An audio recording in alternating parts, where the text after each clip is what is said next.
Welcome to Board Game Binge, the place where we bring you bite-sized, bingeable board game content from across the industry.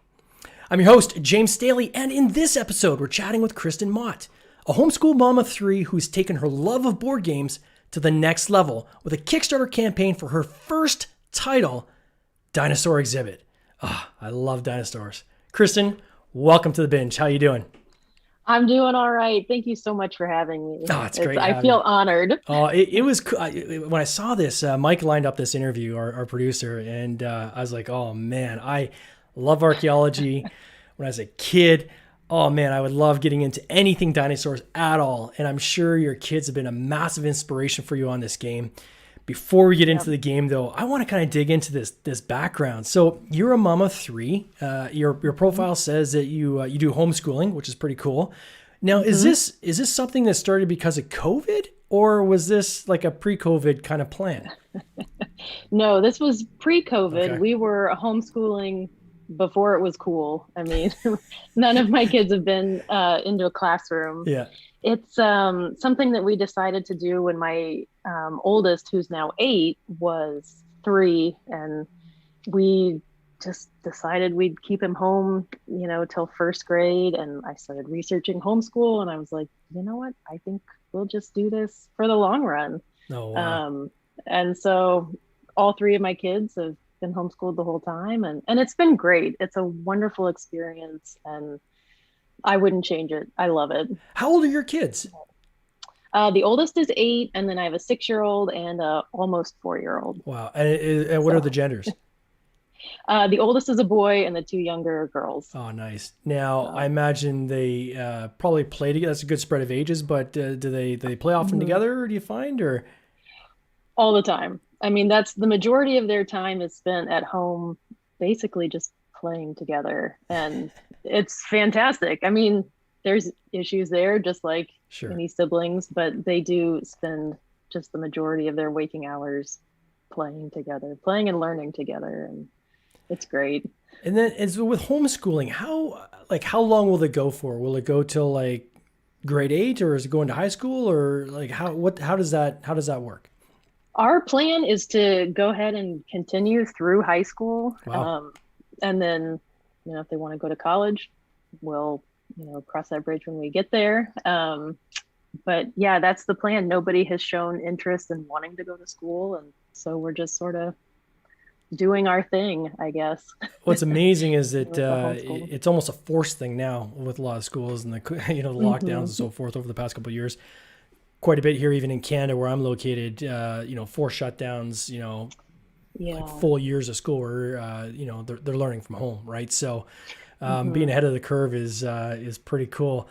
How have you found managing that, right? Because now there is, some people actually use work as almost like an escape, right? That's their time away from the home, especially when they have large families. Mm-hmm.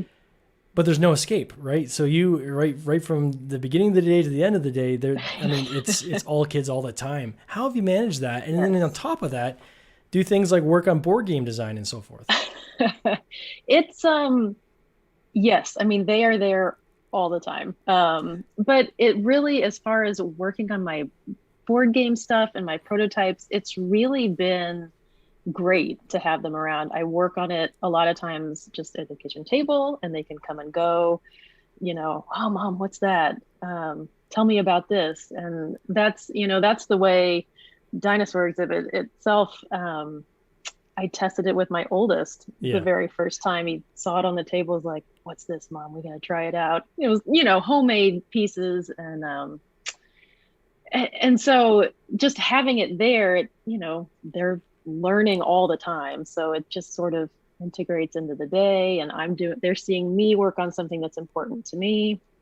And actually my middle child, she's a creator. And so she sees me working on a prototype and she's like, now I have to make a prototype. And so she will go off with her markers and paper and she'll make a game, and make up the rules on the spot. And it's just, it's fun to see. It's really just, to answer the question, it's just sort of integrated into the day. Now, when I do need to be alone, I can find a space in the house to be alone and work on something. Or if I have something I really have to concentrate on, to do that. Well, it's certainly cool to have built-in playtesters, I'm sure, as well, right? It is. I mean, it's great. Now, what were you doing before this, right? So you go back, 8 years ago, before you had kids, what were you doing then? I worked a lot of different types of jobs. I worked in a horse barn for a long time. Oh, wow. I sort of managed the barn and I'd teach riding lessons, and travel to shows. And then I worked in a law firm for a while, just like as an administrative assistant. Yeah. I worked as an optometric technician. I took, interior photographs of people's eyeballs. And then actually I was in school to become a veterinary technician. Okay. 9 years ago, and I found out the day of orientation of school that I was pregnant with my first kid. So I went for about 6 months and then I haven't been back. I have no intention of going back. And I'm thinking, as you were mentioning these different career paths, I'm like, okay, there's a there's equestrian game, there's a game on optometrist, there's a law firm game, there's now animal sciences one. And was there any skills that you found that you can pull from, in that past that you've pulled forward into now working on like a game? Time management, I guess, is a big one. Of course, I mean, I spent a majority of my childhood and early adulthood in the world of horses, and equestrian competition. And so I've got some ideas, about a game, that sort of revolves around that, because that's one of those things that I feel like I know the best. In my life. I mean, I was in it for 20 plus years. And so I sort of feel like I could make a game about that and make it real detailed and sort of. Yeah, it's interesting. I find that in this industry, I'll talk to people sometimes and they'll say, oh, I like playing games, but I can never go and create a game, or I can never, launch a game. There's so many transferable skills, literally across every possible field that people could work in. There's something that in your day-to-day job that would apply to the board game industry, right? Yeah. Whether that's even social media, like you've got a fairly large Instagram following, right? I mean, that is a skill, something that can apply to board games, and yours is board game themed and so forth. And it's a way of leveraging and building audiences and following through things like that. So there's literally time management's another great example. In the legal firm, I'm sure you got into contracts and the details of understanding contracts and how those things work. And these are all things that are important when you're hiring suppliers and so forth, right? So anytime somebody tells me that and says, I could, I don't have any of the skills needed. They do have some skills that are needed. It's just kind of discovering what that is that they could transfer over. So Dinosaur Exhibit, where did this idea come from? Well, actually, my original concept for this game was a card game for kids, where you would purchase different items you'd need for a museum to create just different exhibits in a museum. And I got the idea for it actually after watching Night at the Museum, which I love that movie. I've always loved it. And I watched it by myself during lockdown. And the next day I was like, I need to make a game about this. But the first concept didn't really work. I tried it myself for a while and I couldn't get it to work. And I played, around that time, I played Lanterns Dice. Okay. I don't know if you've ever played that game from Renegade. And it just blew my mind. It's like, this is amazing. I love roll and writes. And so they combine the tile placement with roll and writes in that game. And I thought, this is amazing. And, you know, I had it in my mind for a while, and then I got to change my museum game and make it a roll and write with tile placement. How awesome would that be for a kid's game? And then sort of made the theme more specific. Instead of it being a whole museum that you're trying to create, it's just one exhibit, the dinosaur exhibit, which my kids have always loved dinosaurs. And it's been years the dinosaurs have been in our house. And we would go to our children's museum, our local children's museum, and they have a great dinosaur exhibit. And it just sort of came from that, I think. A combination of all those things. Yeah. Well, it's funny because when I was looking at it, I'm like, this feels like Night at the Museum. I wonder if they were watching that movie. Yes. If that's inspiration. Were you playing games a lot, like before you had kids? Like when did you get into the game industry? Like, is this something that you've been doing your whole life? Were kids the catalyst of getting into games, or? The short answer is the kids were the catalyst for it, honestly. Okay. I didn't really like board games as an adult, which, you know, that's blasphemy, but I didn't really have a lot of didn't have any good, fantastic memories attached to it. We didn't play a whole lot when I was a kid. So I just was kind of indifferent, I guess, and I never really wanted to try it. My husband had bought a copy of Dicey Peaks. I had 5-6 years ago. I don't even know how long ago. We had it on our shelf, and I had never played it, I don't think. But my oldest, who was 6 at the time, was like, Mom, I want to try this. And we had been playing like checkers and chess and chutes and ladders and some things like that. And he's like, I want to try this game. So, all right. So I learned it. We played it, and it was amazing. It was fantastic. I couldn't believe not only how much we both enjoyed it. He was 6 at the time and totally got it, understood how to play, and enjoyed it.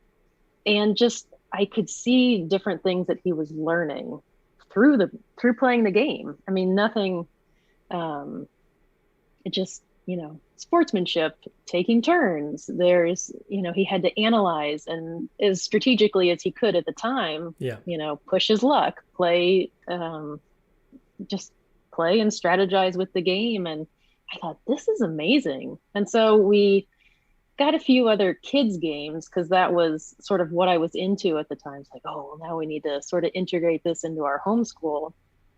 And then it sort of snowballed, and it felt like almost overnight I got my husband into playing more games. Then we were just hooked. I mean, played games all the time, and the collection just exploded after that. I always equate, and it's going to sound like a weird analogy, but board games is like beer. For people that say they don't like beer, they haven't tried every beer, right? There's a beer for everyone out there. And I truly look at board games the same way, right? There's people that'll say, I hate board games. I'm not into board games. Well, they might be thinking about a specific memory. They might be thinking about when they're a kid playing Monopoly and didn't like how, you know, it went on forever. Or maybe they're thinking of Risk, you know, playing Risk as a kid and how they're constantly feeling attacked, you know, and, you know, there's a winner and there's a definite loser to the game, right? But there's so many different play styles out there. And, you know, you get into Euros and things like that where there is something for everyone. And, you know, one little learning I just want to kind of, you know, catch on to that you were mentioning when you're talking about the design of this game specifically, and we're going to show the audience in a second what this game looks like. But, you know, the fact that you had an idea, a theme, a rough mechanic, but it wasn't working under a certain style, right? So it wasn't working as a card game. That mechanic wasn't working, but the theme and the ideas and everything were still there and still, you know, good. So you shifted, right? And you said, okay, I'm going to pivot and I'm going to now make this a roll and write. And this might work really well with roll and write and tile laying. I had the exact same experience on Nutty Squirrels: The Oakwood Forest. This is a Kickstarter we did this past year. It started off as literally as a physical board game with 4 different, you know, areas of the board that each, you know, 4 people, maximum 4 people could play. And the squirrels were kind of running to the center, grabbing their acorns and running back. And the idea was a good idea and people liked the idea, but the mechanic of a physical board was not, it just wasn't working. It just didn't kind of fit what we're trying to get through with the kind of the vibe we're trying to create. Then we shifted over to making like a board that you create with cards, right? And then those cards make every time you play the game, it's always different. And that little change, that willingness to say, you know what, I like the theme, and sometimes maybe if I just change the mechanic, maybe there's still something here. And I would encourage listeners out there who are maybe budding game designers themselves, if you've got an idea you think is great, but you just can't get it to work, or it's just not functioning, look at the mechanics. Maybe there's a different way you can approach that same theme to kind of get across what you kind of envision in your mind. Absolutely. Yeah. So let's talk about Dinosaur Exhibit. I'm going to show on my screen for people who are watching. Congratulations on funding your campaign already for your first campaign. You. That is an amazing accomplishment. It is a grind. We were talking about this off just before we went on air, right? It is emotionally rewarding, a Kickstarter campaign, and it will suck your soul. So that's true. Yeah, it is exhausting. You need a nap when you're done, right? And so the fact that you've funded, I think, is just commendable. That is a major milestone in and of itself. And it's a cool looking game. Your artwork looks awesome. Who did you get to do the artwork? Jerry Padilla, and he was just amazing. It was almost kind of a fluke that I found him in one of these Facebook board game designer groups, and I saw a few examples of his work, which was mostly high fantasy subjects. But I thought, man, I bet he could do a dinosaur skeleton really well. So I just, had him try the cover, and was like, yes, you have to do this. Oh yeah, it was amazing. Fantastic. It looks amazing. And then you used David Diaz from Mesa Labs. We've had him on the podcast. He did the video up front. The video is amazing. So congratulations on that. How did you find these people? Was this part of your initial research, or how did you connect in with these different people? No, because I really didn't even think that I would do a Kickstarter for this. I thought it's a great idea. Maybe I could. We'll see. If I do a Kickstarter, I wanted to have the files done. I wanted to have the art complete. It had to feel real and done to me. And so, I had done a little bit, trying a couple of different artists on Fiverr, and it wasn't quite what I wanted. Yeah. And then, I found Jerry in that Facebook group, and I was like, maybe I should do this. It looks real. It looks fantastic. It could be a real game. And then with David, I felt like such a fangirl. Like, I loved his game, Facilis. Yeah. And he contacted me actually through one of those Facebook groups to say, hey, I do this. We make videos. If you need help, let me know. Yeah, he's a cool guy. Okay. And so I contacted him, and that was it. I mean, I saw some of the other videos he'd done for other Kickstarters, but yes, if he can make my game look this amazing, we should do that. Quick shout out to David too. He's part of the Tabletop Animators group. They've got a great YouTube channel where they'll do like reaction videos of other people's animations. And it's usually, it's positive, right? And often it's cool seeing them geek out over other people's videos. They'll say, how do you think that they did that? Or, what was the style there? So yeah, it's pretty cool. So how do you play this? So it's a roll and write. So maybe just explain step by step, and I'm going to scroll over it on the screen for people that are watching, maybe on the replay or even live. Sure. It's a fairly simple gameplay. It's, you're a museum curator. You're rolling these custom dice, which are curation dice. You're rolling for the tools that you need to prepare space in your dinosaur exhibit. You roll the dice. If you're the active player, there's 2 dice. So you choose one for yourself, and the rest goes to all the other inactive players. So I liked that mechanic because everybody gets to participate on every turn. So you have to pay attention. You don't lose the attention of kids as they're waiting for their turn. And so then you're shading in the squares on your exhibit map. And once you have completed, it's either a square of 4 of those tool squares or a long rectangle, vertical or horizontal, you can then place a fossil tile on your map. And those give you extra bonuses, extra points. They're worth points at the end. So you're trying to actually create the best dinosaur exhibit Mm-hmm. in your museum, because everybody's trying to win this newly discovered Spinosaurus skeleton, which is actually the one that's on the box cover. Um, and so you can earn points in several different ways, from the fossil, the tiles, the bonuses, and then extra squares that are, you have to shade, but you can't put a tile on them. Those are worth 1 point at the end of the game as a storage area. And then you also have these pillar tokens that you can use throughout the game to help expand your space. And if you don't use them, they're worth more. They're worth a point each at the end of the game. And it's fairly simple gameplay. Yeah, it's cool.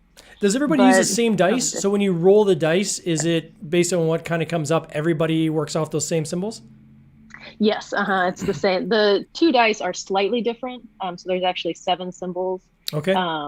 But yeah, everybody's working off the same 2. And let's see, the player sheets, there's actually, you can choose whichever one you want to use. They're the same, except the symbols are variable on either side. They're mixed up differently on either side.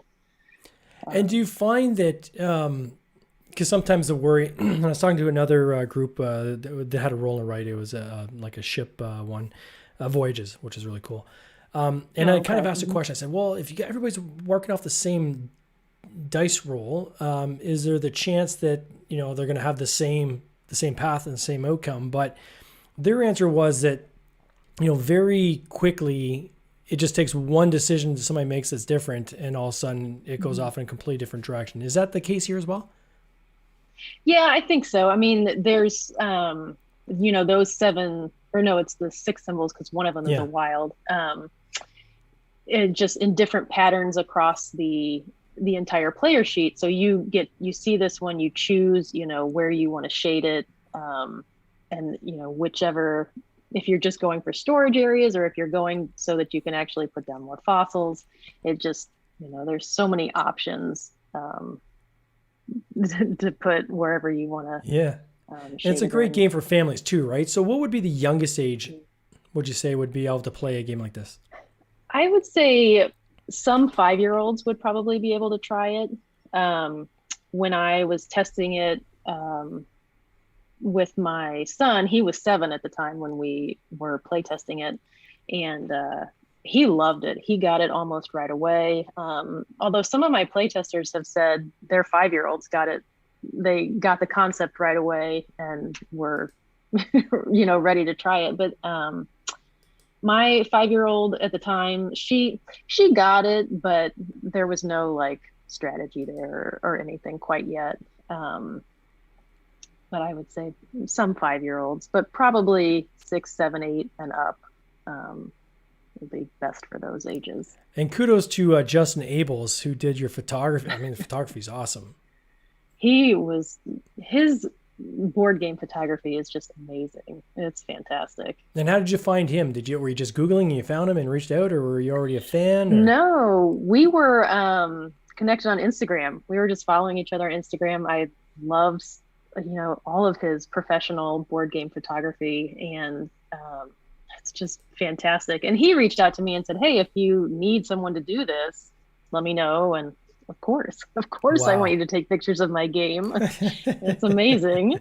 It amazes me how many people are actually in the industry of board game photography now, right? If you go back even 5 years ago, there was 3 or 4, right? Now there's tons. One of my favorite podcasts is Victory Point Labs, where there's 3 different photographers that do board games exclusively, and they compare each other's shots of the same game, which is kind of cool to watch and geek out over as well. So you've obviously funded in this campaign. What is the plan for manufacturing and things like that? Have you figured that out yet, or what's your plan? Yes, I have a manufacturer lined up. I wanted, with this campaign, I knew that there were families that were interested and that wanted the game, and so because it's for families, I didn't want there to be a lot of time between when the campaign ends and when their game gets delivered to them. And so all the art files, everything is going to be ready to send on the last day of the campaign. There's no stretch goals. There's, nothing fancy about the campaign at all. Yeah. And so I just wanted it to be ready to go and everything's lined up so that when it ends, things can be sent, and hopefully we'll get it by September, October, into the hands of the backers by then. And then what's your plan with the extra games? Because you would have minimum runs that you have to hit, right? And which are going to exceed kind of your backer count. Yeah. What's your plan for that? My plan is I'd like to get it put it up on Amazon. Mm-hmm. And of course I have to wait till I have I have the materials and copies to do that. I would also try to generate some interest for different publishers that may be interested and want to take it for themselves, which to me would be just wonderful. That would be fantastic. I don't feel like I'm very good at selling my own product. And so, they can have the distribution and everything to really get the game out to families, which was my intent with it all along. Is it's a game for families, for parents and kids to enjoy together. So I think that would probably be the end goal is, to generate some publisher interest and hopefully have somebody. Now, certainly this is not your last game. You've already mentioned you've got a couple ideas. So have you been bitten by the bug now in terms of game design and, Oh, yes, I think so. I've had several prototypes even before Dinosaur Exhibit that I had sent to publishers that I felt like got pretty far down the pipeline before they were rejected. But this won't be my last one. It's, I don't know. I feel like I have so many ideas just floating around in my head every day. It's addictive too, right? Like it really is. You see people in this hobby industry either collecting games, and you see like people that they're literally. I've got a buddy. This guy, I think he's at like 2,500. He's got like the entire basement. The long wall in his basement is all shelving, right? And it's just games on their end, like literally thousands of games. And he said, I think he has like at least 100 games hasn't even opened, right? That he just collects. So whether you're collecting to play or whether you're designing, it's one of those things where it's a lot of fun and you get hooked in, really easily. With this game, it almost begs the option of having like a roll and like a print and play version of this roll and write. Is that in the cards at all for you guys, or kind of what's the extension of this game? Is there another kind of 2.0 that's going to be coming down the pipe, or? As far as print and play, I think that is an excellent idea that definitely could and should be done with this game, although I haven't lined that up yet. And I have a few other ideas rolling around in my head too about a second, not an expansion, but another standalone museum type game that would play with similar mechanics, be slightly more complex for older kids and adults. And I feel like there could be a lot that I could do with that, but that's sort of the ideas that are coming at the time. So is your goal to continue to find like game designs for different age groups, or do you see kind of as your kids get older, the kind of age range you're going to be targeting is going to kind of shift along with the family's growth? I see that could be something that would happen where it would sort of increase as my kids get older. I really love children's games and games that you can play that parents enjoy as well and can play by them, that parents enjoy playing on their own. They don't have to play with their kids. Yeah. So I don't know. I would really like to design an epic game of some kind. I don't know that I'm there yet, but that's what I would like to do someday. And continue making games geared towards children, families, lighter filler games. I love puzzly games. That's those are some of my favorites. Well, certainly you've taken the first major step on that journey, and it's cool to see. If somebody wants to follow your journey along, is there so what's your Instagram page, and do you have a Facebook page that people can follow, or where can your community find you? Sure. I don't have a Facebook business page. I do have the Instagram handle. It's just at family.boardgaming. And I just, I share about the process that I have been going through, although that's not everything. It's not just about Dinosaur Exhibit and the things that I'm designing. I love connecting with the board game community through there. Yeah. That has been incredible. I mean, there are people just around the world that I talk to, semi-regularly, and it's amazing. I have not felt as close to a community, especially online, as I have with the board game community. Yeah, it's a great community. It really is full of a lot of people that are not only caring, but cheering for your success. Oh, yeah. And very positive all around. I mean, there's very few there's still trolls. Comments or anything. There's still trolls out there. But they exist everywhere.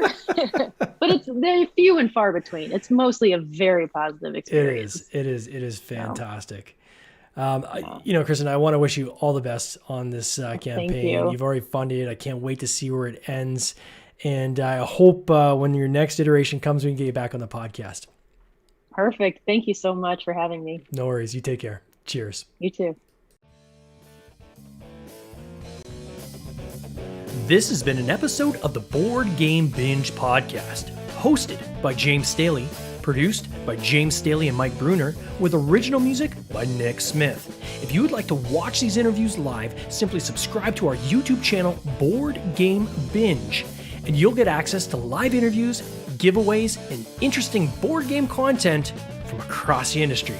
I can't wait for you to join us. See you next time.